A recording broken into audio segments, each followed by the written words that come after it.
Li-Meng Yang. You can call me Scarlett. I'm from Hong Kong and I work in the University of Hong Kong School of Public Health. My lab is the top lab in the world for coronavirus. The reason I came to US is because I deliver the message of the truth of COVID-19.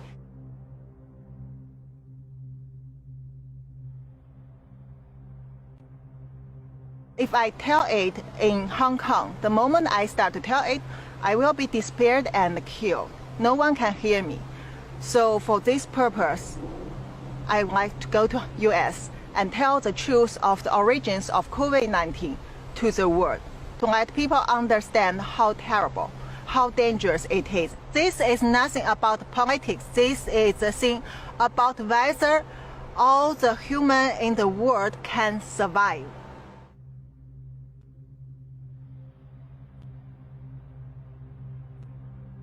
I'm one of the first one get involved to COVID-19 research in the world from end of December. Since the 31 December, once we know there is a SARS-like coronavirus in China, in Wuhan, my supervisor, WHO consultant, Dr. Li-Meng, asked me to do some secret investigation of what really happened in mainland China. The China government refused to get overseas experts, even include Hong Kong ones, to do research in China. So I turned to my friends to get more information. This is a conversation happened on 31 December. I talked to a friend who's a scientist in the CDC in China. That friend has a first-hand information. And this person told me there is family cluster cases, so there should be human-to-human transmission.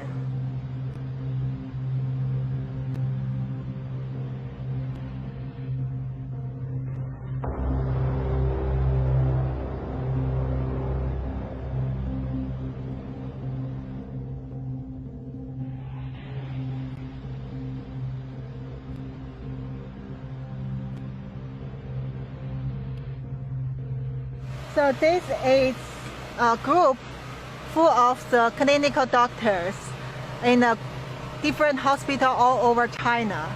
This is from the 31 December in China.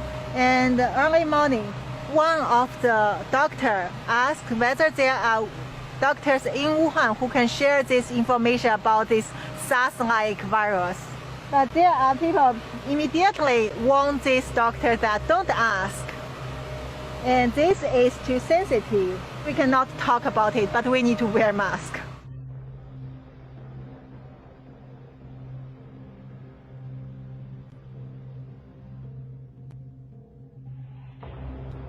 First, the human-to-human transmission become very worse in Wuhan. There are many patients that don't get treatment on time and diagnosis on time. There is no protection for both doctors and the patient and common people. And also, the government doesn't allow people to release such information. Hospital doctors are scared, but they cannot talk. CDC staffs are scared.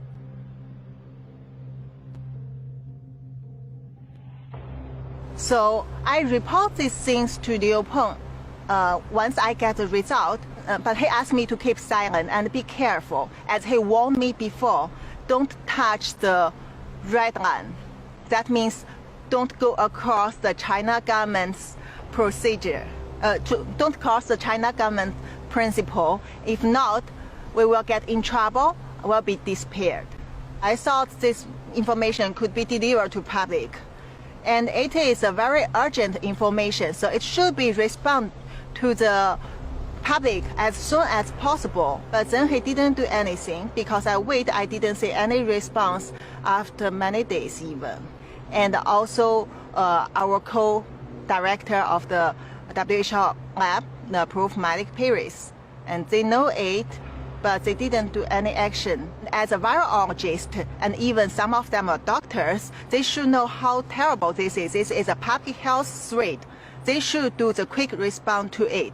They should have done many things. There are so many choices they can do to control this outbreak, not let it spread as the biggest disaster we have seen in the human history.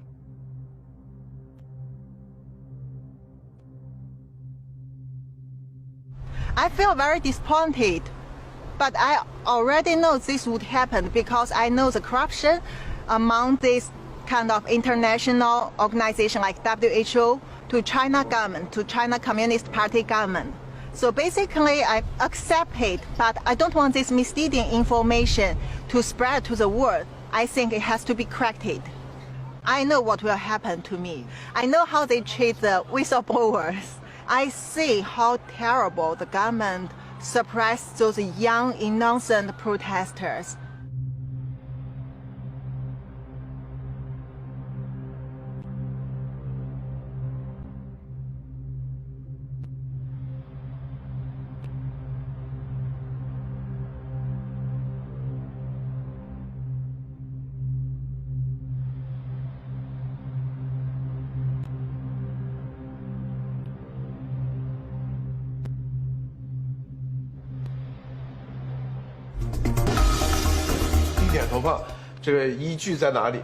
Unfortunately, Chinese-speaking and English-speaking are totally isolated.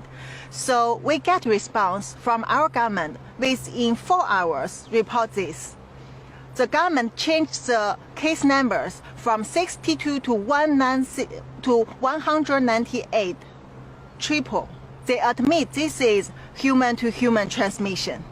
And also, Chairman Xi issued the first statement in 2020 that claimed this one, new coronavirus, actually is infectious disease, which put to the same level as SARS at that time.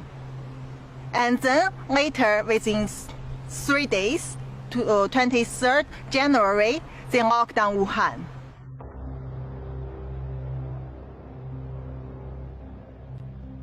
He knows that I'm in danger.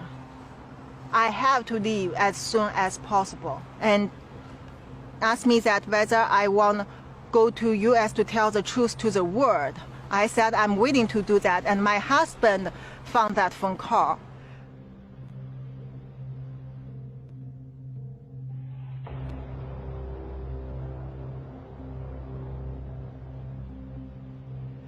He's totally pissed off, and he blamed me, tried to ruin my confidence. Also show he's totally scared of China government. He said they will kill all of us. I tried to persuade him to go to US with me, but I failed. So Monday, 27 April, I got my US ticket. And then 28 April, I took the flight to go to US.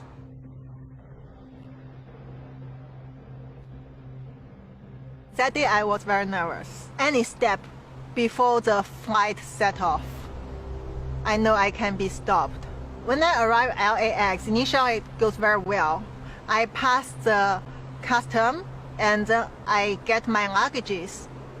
When I try to go through the exit, there were 2 officers stop me. Seems they are waiting for me. I don't know why. They just stop me and bring me to the office and then try to ask me where I'm from, what kind of work I'm working on. And I'm so scared.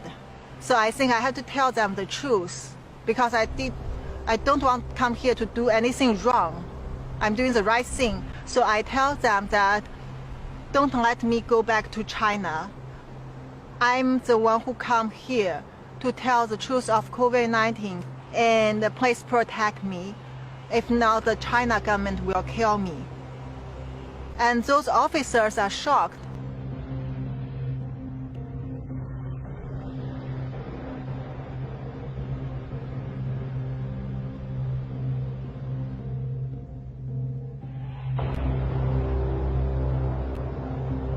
Since I left Hong Kong within just several hours, when I was still on the flight, the whole government recruited and the China Ministry of State Security went to my hometown Qingdao and with policemen to give trouble to my family.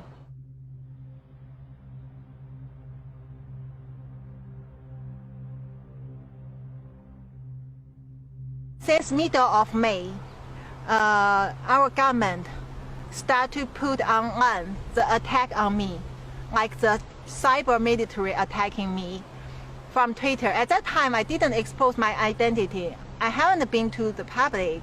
Only they know who I am. They try to spread a lot of rumor, ruin my reputation, and said I'm lying.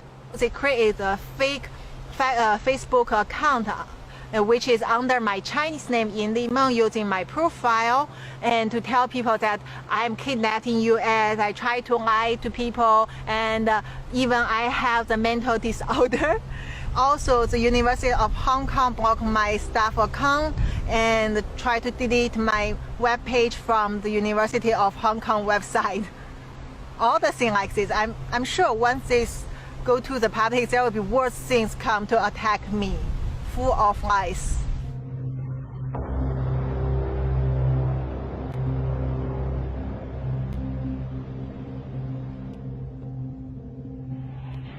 Of course, I'm afraid of the safety. I'm worried about the safety of my family and my friends and all the people who had sent me the information.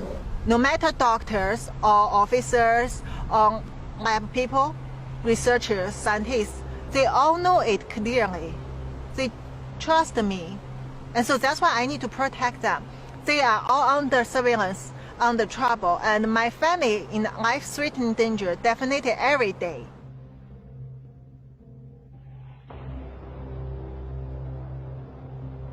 Social distance. 2 meters is better. 70% alcohol is very useful, clean your hand. And also wear the mask if you get gathering, get close to people. Surgical mask. This is about global health. No political issues. I mean, this is all of us are involved. No matter this party, this country, that country. The only thing is, when people understand the truth, they know how to protect themselves. You have to imagine how many cases not reported from China. Already, if there is 6 million people in the world, 1 in 600 get confirmed. But this will increase in a very quick speed. Imagine one day you see 1 in 100 people already get infected in the world, and later 1 in 50, 1 in 10. That means none of us can escape from this. Don't expect the herd immunity, especially at this time, because you don't know this virus. You cannot judge the character of this virus according to our previous experience. And we don't expect the vaccine at this moment or some magic solution at this moment. The only thing we can do is to understand where it comes from, do the right research, and protect us, protect our family, our friend, anyone around us in the right way. That is the only thing we can do now. That is why I need to tell it to the world. I really need people to understand this is very, very critical for every one of us.